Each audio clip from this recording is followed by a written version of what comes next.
Hi, എല്ലാവർക്കും നമസ്കാരം. നമ്മുടെ പുതിയ വീഡിയോയിലേക്ക് എല്ലാവർക്കും ഹൃദയം നിറഞ്ഞ സ്വാഗതം. ഇന്ന് നമ്മൾ വന്നിരിക്കുന്നത് വളരെ ടേസ്റ്റി ആയിട്ടുള്ള ഒരു നാടൻ കപ്പയുടെ റെസിപ്പി ആയിട്ടാണ്.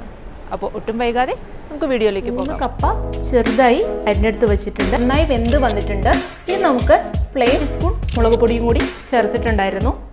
ഇതിൻ്റെ പച്ചമണമൊക്കെ നന്നായിട്ടൊന്ന് മാറണം. ഒന്ന് ഇളക്കി യോജിപ്പിക്കാം. കപ്പ ദാ ഇവിടെ റെഡി ആയിട്ടുണ്ട്. 3 കപ്പ ചെറുതായി അരിഞ്ഞെടുത്ത് വെച്ചിട്ടുണ്ട്. ഇത് ആദ്യം തന്നെ നമുക്ക് വേവിച്ചെടുക്കാം. കപ്പ വേവിക്കുവാനായി അടി കട്ടിയുള്ള ഒരു പാത്രത്തിലേക്ക് മാറ്റിയിട്ടുണ്ട്. ഇനി നമുക്ക് ഇതിലേക്ക് ആവശ്യത്തിന് ഉപ്പ്, 1/2 ടീസ്പൂൺ മഞ്ഞൾപ്പൊടി, വേവാൻ ആവശ്യമായിട്ടുള്ള വെള്ളം എന്നിവ ഒഴിച്ചു കൊടുക്കാം. ഇനി നമുക്കിത് അടച്ചു വെച്ചൊന്ന് വേവിച്ചെടുക്കാം.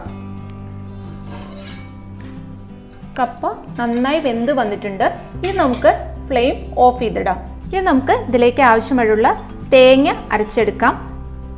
1 കപ്പ് തേങ്ങ, 1/2 ടീസ്പൂൺ മുളക് പൊടി, 1/4 ടീസ്പൂൺ മഞ്ഞൾപ്പൊടി, 1/2 ടീസ്പൂൺ മല്ലിപ്പൊടി, ഇതെല്ലാം കൂടെ ഒരു മിക്സിയുടെ ജാറിലേക്ക് ഇട്ട് കൊടുത്തതിന് ശേഷം ആവശ്യത്തിന് വെള്ളവും ചേർത്ത് നമുക്കിത് നന്നായിട്ടൊന്ന് അരച്ചെടുക്കാം. തേങ്ങ നന്നായിട്ട് അരച്ചെടുത്ത് വച്ചിട്ടുണ്ട്. ഞാനിതിലേക്ക് 1/2 ടീസ്പൂൺ മുളക് പൊടിയും കൂടി ചേർത്തിട്ടുണ്ടായിരുന്നു. പാൻ ചൂടാക്കാൻ വയ്ക്കുക.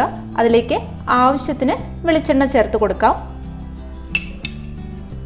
ഇനി ഇതിലേക്ക് കടുക് ചേർത്ത് കൊടുക്കാം. കടുക് നന്നായി പൊട്ടി വന്നിട്ടുണ്ട്. ഇനി നമുക്കിതിലേക്ക് കറിവേപ്പില ചേർത്ത് കൊടുക്കാം. വെളുത്തുള്ളി ചെറുതായി അരിഞ്ഞത്, ഇഞ്ചി ചെറുതായി അരിഞ്ഞത്, 3 പച്ചമുളക്, ഇതെല്ലാം കൂടെ നന്നായിട്ടൊന്ന് വഴറ്റിയെടുക്കണം. വെളുത്തുള്ളി ഇഞ്ചിയെല്ലാം നന്നായിട്ട് മൂത്ത് വന്നിട്ടുണ്ട്. ഇനി നമുക്ക് ഇതിലേക്ക് അരിഞ്ഞു വെച്ചിരിക്കുന്ന സവാള ചേർത്ത് കൊടുക്കാം. ഞാനിവിടെ ഒരു മീഡിയം സൈസുള്ള സവാളയാണ് എടുത്തിരിക്കുന്നത്. അത് നന്നായിട്ട് കനം കുറച്ച് അരിഞ്ഞെടുത്തിട്ടുണ്ട്. ഇത് പെട്ടെന്ന് വഴണ്ടി വരാനായിട്ട് ഒരല്പം ഉപ്പ് കൂടി ചേർത്ത് കൊടുക്കുന്നുണ്ട്. അതിനുശേഷം നന്നായിട്ടൊന്ന് ഇളക്കി യോജിപ്പിച്ച് ചെറു തീയിലിട്ട് ഇത് നന്നായിട്ടൊന്ന് വഴറ്റിയെടുക്കാം. സവാളയെല്ലാം നന്നായി വഴണ്ടി വന്നിട്ടുണ്ട്.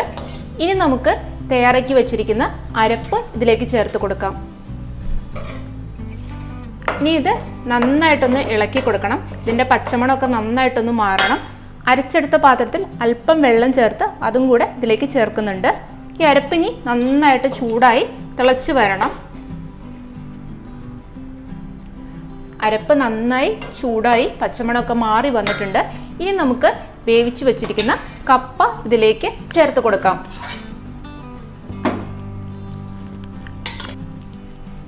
കപ്പ ചേർത്ത് കൊടുത്തിട്ടുണ്ട്. ഇനി ഇത് നന്നായിട്ടൊന്ന് ഇളക്കി യോജിപ്പിക്കാം. ഈ സമയത്ത് ഉപ്പ് നോക്കി ആവശ്യമുണ്ടെങ്കിൽ അല്പം ഉപ്പ് കൂടി ചേർത്ത് കൊടുക്കാം. ഇനി ഇത് തീ കുറച്ചിട്ട് ഒരു 5 മിനിറ്റ് ഒന്നുകൂടി ഈ മസാലയിൽ കിടന്ന് ഒന്ന് വെന്ത് കിട്ടണം. ഇനി ഇത് അടച്ചു വെച്ച് വേവിക്കേണ്ട ആവശ്യമില്ല. തുറന്നു വെച്ച് തന്നെ ചെറു തീയിലിട്ട് ഒന്നുകൂടി ഒന്ന് വേവിച്ചെടുത്താൽ മതിയാകും. കപ്പ മസാലയിൽ കിടന്ന് ഒന്നുകൂടി നന്നായിട്ടൊന്ന് വെന്ത് വന്നിട്ടുണ്ട്. അപ്പോൾ ഇത്രയേ ഉള്ളൂ. കപ്പ ദാ ഇവിടെ റെഡി ആയിട്ടുണ്ട്. എല്ലാവർക്കും ഇന്നത്തെ റെസിപ്പി ഇഷ്ടമായെന്ന് വിശ്വസിക്കുന്നു. തീർച്ചയായും ട്രൈ ചെയ്ത് നോക്കുക. അതുപോലെ തന്നെ നിങ്ങളുടെ അഭിപ്രായങ്ങളും അറിയിക്കുക. അപ്പോൾ മറ്റൊരു കിടിലൻ വീഡിയോയുമായി ഞങ്ങൾ വരുന്നവരെ എല്ലാവർക്കും ബൈ.